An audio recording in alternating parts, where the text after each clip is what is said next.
नमस्कार दोस्तों, मैं हूं सुरजीत श्यामल। आप देख रहे हैं workvoice.in।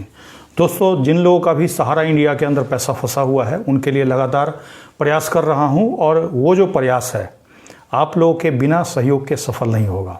आपको जैसा कि 4 महीना पहले हमने बताया था कि हर संसद तक हम पहुंचने की कोशिश करेंगे और सहारा इंडिया स्कैम के बारे में या फिर आपका पैसा जो भुगतान नहीं हो रहा है उसके बारे में उनको जानकारी देंगे।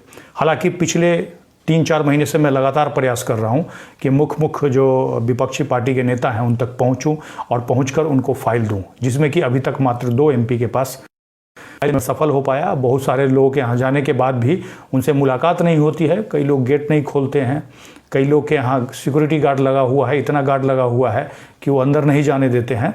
तो उस समय वो यही कहते हैं कि या तो आपका लेटर है वो यहाँ छोड़ करके जाइए, और या फिर आप क्या कीजिए, डाक के थ्रू भेज दीजिए। यही 2 ऑप्शन होता है। तो सवाल यह है कि हमारे पास इतना मोटा फाइल है, उसमें पैसे लगे हुए हैं, ऐसे ही हम कैसे छोड़ करके आ जाएं। तो इसके लिए हमने एक आइडिया सोचा है, और आप लोग एक बार कमेंट्स करके बताइएगा कि जो मैंने आज से शुरू किया है और उसमें आप लोगों की सहयोग की आवश्यकता है। क्योंकि ये जो एमपी हैं चुन करके आए हैं, या फिर जो भी नेता हैं वो आपके वोट से चुन करके आए हैं, और आपका राइट बनता है कि आप उनको अपने समस्या के बारे में बताएं और आपकी समस्या को सदन में जा कर के उठाएं। तो इसके लिए हमने एक ईमेल का फॉर्मेट बनाया है जिसमें पूरी जानकारी दी है। अभी तक की जानकारी दी है कि आपका पैसा पोल के ऊपर क्लेम करने के लिए बोला गया था, उसके बाद रिजेक्ट कर दिया गया, उसके बाद भी पैसा नहीं दिया जा रहा है। एक तरह से पूरी जानकारी है, और साथ ही हमने उसमें कुछ लिंक भी जो पोस्ट का है, जो कि ऐसे ही हमारा ये फेसबुक लाइव एंड होगा। इस वीडियो को मैं जब यूट्यूब पे डालूंगा तो उसमें आपको दिखाऊंगा कि ईमेल में क्या लिखा हुआ है, और साथ ही अपने ब्लॉग www.workvoice.in जिसका पेज नीचे डिस्क्रिप्शन में लिंक लगा दूंगा, जिसको भी चेक करके आप पढ़ पाएंगे कि क्या उस मेल के अंदर लिखा हुआ है। आज हमने कुछ लोगों को वो ईमेल कर दिया है, और साथ ही मैं आपको उसी पेज पे ये भी जानकारी दूंगा कि किन किन लोगों को मैंने ईमेल किया, और इसके लिए आपको कमेंट्स में लिख करके मुझे बताना होगा कि आपके एरिया के एमपी कौन है। अगर एमएलए को भी भेजवाना चाहते हैं तो मैं सर्च करने की कोशिश करूंगा उनका ईमेल आईडी, और उनको भी भेजूंगा। चाहे आप जिस भी स्टेट से हो, कोई फ़र्क नहीं पड़ता, सभी को हम भेजेंगे। और साथ ही आप लोगों को भी बताएंगे उनका ईमेल आईडी, मोबाइल नंबर जो भी आएगा, वैसे वैसे पेज पे जितने लोगों को भेजते जाएंगे उनको अपडेट करते जाएंगे, जिससे आपको पता चल जाएगा कि इतने लोगों को हमने भेज दिया है। ताकि आप उनके पास जाइए तो उनको जा करके बताइए कि आप अपना ईमेल चेक कीजिए, आपको भेजा हुआ है। सबसे पहले हमने आम आदमी पार्टी के जो एमपी हैं डॉक्टर राजकुमार, पंजाब से हैं, इनको भेजा है। उसके बाद आम आदमी पार्टी के ही हैं श्री गुरमीत सिंह मीत, जो कि आम आदमी पार्टी से, उनको भेजा है। उसके बाद तीसरा आम आदमी पार्टी के ही श्री मलविंदर सिंह, इनको भेजा है, ये भी पंजाब से ही हैं। और उसके बाद राहुल गांधी जी को भेजा है, उनको आप जानते होंगे। उसके बाद श्रीमती प्रियंका गांधी को भेजा है। उसके बाद आप देखिए श्रीमती मीशा भारती, जो कि आरजेडी से हैं, लालू जी की सुपुत्री, उनको भेजा है। उसके बाद एक साथी ने कल कमेंट्स में लिख करके बताया था कि अफजल अंसारी जी को भेजा जाए, वो भी एमपी हैं गाजीपुर से, उनको भी हमने भेजा है। श्री अखिलेश यादव को भेज दिया है हमने। उनकी श्रीमती डिम्पल, जो कि समाजवादी पार्टी से ही सांसद हैं, और अखिलेश जी की धर्मपत्नी भी है, उनको भी भेजा है। और साथ ही मनोज झा, जो कि आरजेडी से हैं, उनको भी भेजा है।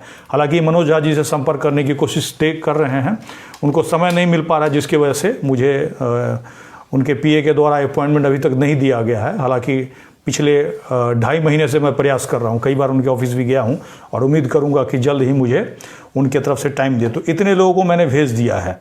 अब एक बार आप लोग अभी से कमेंट्स लिखना शुरू कीजिए कि आपके एरिया के एमपी कौन हैं और किन को भेजना है, और सभी को मैं बारी बारी से भेजने की कोशिश करूंगा।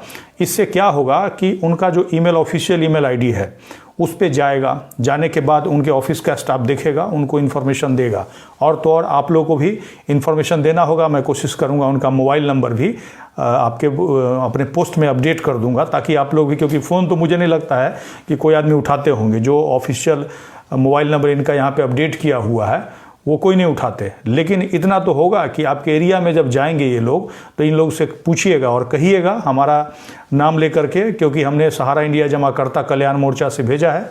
और हमारा ईमेल का जो सब्जेक्ट है वो मैं थोड़ा सा आपको बता देना चाहूँगा, और मैं आपको थोड़ी देर में जब यूट्यूब पे इसी वीडियो को डालूंगा तो दिखाऊंगा अपना सेंट आइटम कि कितने लोगों को मैंने भेजना शुरू किया है, क्योंकि एक एक को भेज करके उनका ईमेल आईडी क्या करना होता है, वहाँ से निकालना होता है, निकाल करके उसके बाद डालना होता है। तो इस तरह से हमने सब्जेक्ट में लिखा है, देश के 50 करोड़ सहारा इंडिया जमाकर्ता परिवार को न्याय दिलाने में सहयोग करे। कहने का मतलब 13 करोड़ जमा करता है और उन पर आश्रित अगर 2, 4, 5 लोग भी होंगे तो 50 करोड़ तो हो ही जाएंगे। और इसके बाद भी अगर कोई नेता आपकी बात को नहीं सुन रहा है, क्योंकि ये जो मैं मेल भेज रहा हूँ अपने लिए नहीं भेज रहा हूँ, आप लोगों के लिए भेज रहा हूँ। अगर मेरी बात कोई नहीं सुन रहा है नेता, या फिर मुझे टाइम नहीं दे रहा है, मुझसे बात नहीं करना चाह रहा है, इसका मतलब आपसे बात नहीं करना चाह रहा है। इस बात को आपको समझना होगा। और आप लोगों से यही निवेदन करूंगा कि इस वीडियो को अधिक से अधिक लोगों तक पहुंचाइए और फटाफट कमेंट्स में नेताओं का नाम लिखना शुरू कीजिए। कोशिश कीजिएगा कि नेता का नाम लिखिए, जिससे कम से कम मुझे खोजने में आसानी हो।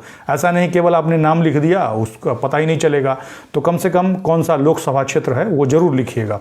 मैं क्या करूँगा, खोज करके लिखते रहूँगा और अपने इसी वीडियो के डिस्क्रिप्शन में अपने ब्लॉग का जो लिंक डालूंगा उसमें अपडेट करते जाऊंगा कि इनको हमने भेज दिया। जैसे ही इसमें अपडेट हो जाएगा, आपको समझ में आ जाएगा उनको मिल गया, तो इससे आप लोगों को समझने में आसानी होगी।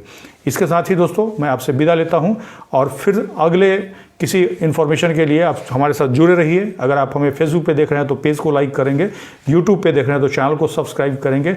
इसी के साथ विदा लेता हूँ, धन्यवाद।